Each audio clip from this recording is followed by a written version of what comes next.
Olá, louvado seja o nosso Senhor Jesus Cristo, para sempre seja louvado, glória ao Pai, ao Filho e ao Espírito Santo, como era no princípio, agora e sempre. Amém. Queridos irmãos e irmãs, paroquianos da nossa paróquia Nossa Senhora da Badia, a Diocese de Cristalândia, graça e paz, unidos na fé, nesse dia 17 de outubro de 2024, nessa quinta-feira, dia de Santo Inácio de Antioquia, bispo e mártir. Inácio, segundo sucessor de Pedro como bispo de Antioquia, é a expressão do fervor das comunidades subapostólicas. Condenado às feras por Trajano, de 98 a 117, em sua viagem para Roma, sofreu maus tratos dos soldados e foi confortado pelos representantes das comunidades eclesiais. Nas suas 7 cartas, documento vivo de sua doutrina e de sua solicitude pastoral, vibra sua alma heróica de apaixonado imitador de Cristo até o martírio.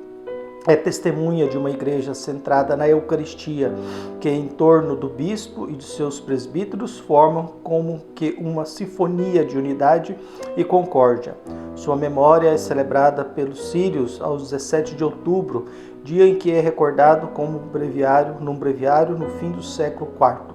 Seu nome está no cânon romano. E o evangelho de hoje é tirado de Lucas, capítulo 11, versículos de 47 a 54.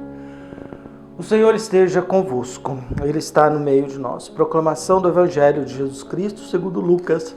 Glória a vós, Senhor. Naquele tempo disse o Senhor: Ai de vós, porque construís os túmulos dos profetas, no entanto foram vossos pais que os mataram. Com isso, vós sois testemunhas e aprovais as obras de vossos pais, pois eles mataram os profetas e vós construís os túmulos.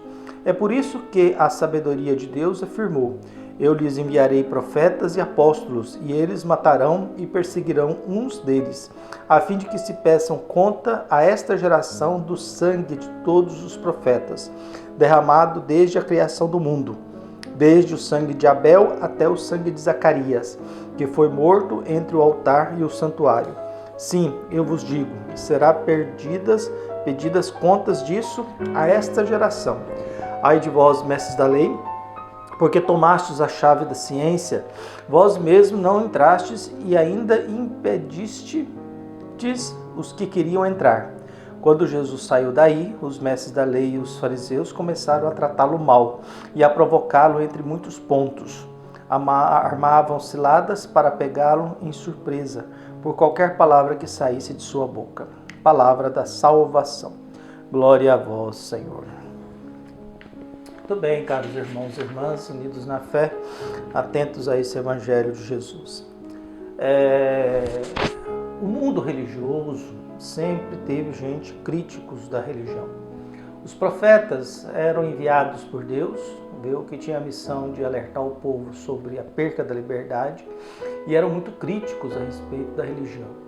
Jesus foi muito crítico a respeito do mundo religioso. Então Deus sempre manda alguém para ser crítico diante do mundo religioso, porque nem sempre o mundo religioso corresponde à vontade de Deus. Há muitas realidades em que o mundo religioso vira fonte de lucro, exploração, de abusos e tantos outros crimes que acontecem por aí. Volta e meia nós temos muitos escândalos nos mundos religiosos por aí, de padres, bispos, pastores, religiosos e religiosas. O que nós temos no Evangelho? Uma dura crítica que Jesus faz aos fariseus e também aos doutores da lei. Aos fariseus porque os pais deles mataram os profetas. E eles constroem túmulos para os profetas que os próprios pais mataram. Então, entram numa certa hipocrisia e Jesus denuncia isso. Os doutores da lei porque não entram no mundo de Deus e nem deixam que as pessoas entrem. Pelo contrário, eles vão jogando cargas e fardos nas costas das pessoas e eles mesmos não assumem nada. Então Jesus no Evangelho de hoje tem essa dura crítica a essa postura dos fariseus e dos doutores da lei.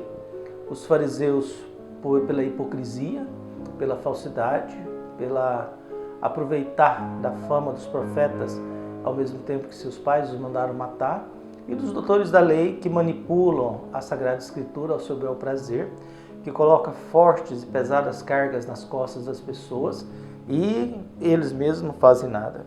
Essas coisas acontecem quando a gente começa viver na igreja do pode e não pode. Essas coisas acontecem quando nós começamos a manipular a Bíblia ao nosso favor. A gente começa a costurar a Bíblia para vender a nossa ideologia, a nossa vontade, ou quando vamos colocando carga demais nas costas das pessoas a ponto que elas não podem e não dão conta de seguir os mandamentos. A igreja às vezes comete esse pecado. Nem sempre a igreja foi montada e pensada primeiro para o mundo europeu. Os documentos da igreja são feitos por gente idosa, bispos ou padres, idosos, celibatários, maioria europeus e com cabeça masculina. Os documentos da igreja não têm cabeça feminina, sempre documentos, são produções de mente masculina, celibatária, idosa, geralmente de europeu, que pensa um mundo que não é um mundo universal. Nós temos realidades no mundo que são totalmente diferentes daquilo que a igreja propõe. Até porque também a igreja não dá conta de atender a todos. Nós temos no Brasil, algumas regiões do Brasil com muitos padres, muita gente, e temos regiões no Brasil que não tem padre nenhum. Há padres cuidando de 2 municípios e ao mesmo tempo há santuários com 30, 40, 50 padres no mesmo local. Então nós vivemos essa desigualdade, essas dificuldades no mundo em que nós nos encontramos.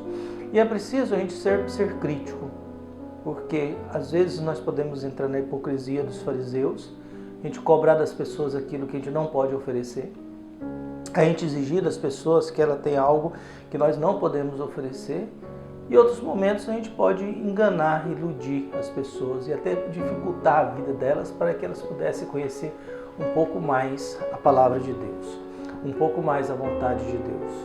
E é isso que Jesus faz. A consequência disso é que Jesus desagradou os fariseus e doutores da lei. Jesus agora começa a ser perseguido por eles. Eles agora começam a afrontar, tratar mal, já procurando um jeito de pegar Jesus em alguma contradição para condenar. E é isso que eles vão acabar fazendo na sexta-feira da Paixão. Então que Deus possa abençoar e iluminar todos nós, nos fortalecer na fé, para que a gente seja cada vez mais bem-aventurados e então tenhamos que escutar o ai de vós, por causa da nossa conduta às vezes falsa, irônica, contraditória, mas que tenhamos uma conduta movidos pela fé que nós professamos. Um abraço, até mais.